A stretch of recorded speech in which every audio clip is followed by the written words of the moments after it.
So what are chapters, and should you be using them in your videos? And how do you use them? Well, you got to think of your video as kind of like a book. You have different topics that you're talking about, and maybe some people aren't interested in every topic. They just want to go to one section.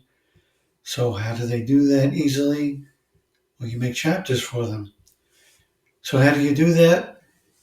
In your description, you write the word chapters, then you go down to the next line. You have to start at 00:00. Then you put a dash next to it, and then you go to the next segment. Say the next segment is 15 seconds long.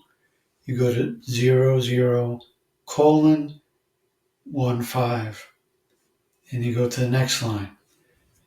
Now each segment has to be at least 10 seconds long, and you can have pretty much as many as you want. Each chapter also has to be in sequential order. So the first chapter might start from 0 to 1 minute, and the next chapter will go from 1 minute, 1 second to 2 minutes, and so on.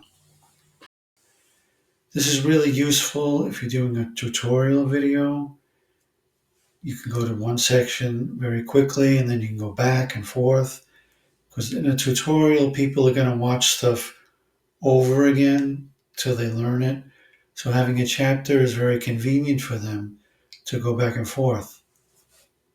YouTube will create automatic chapters for you, but I recommend doing it manually. You have better control that way. You can put your own titles on them and you can control the length of the chapters. So using chapters increases the interest in your video because maybe some people find parts of your video boring and they want to move on to another section so they can just easily jump around. It's good that way. You can keep the audience retention longer if they have interest in a particular part of your video. So I hope you found this video useful. If you did, please like and subscribe. Thanks a lot, and I'll see you next time. Take it easy.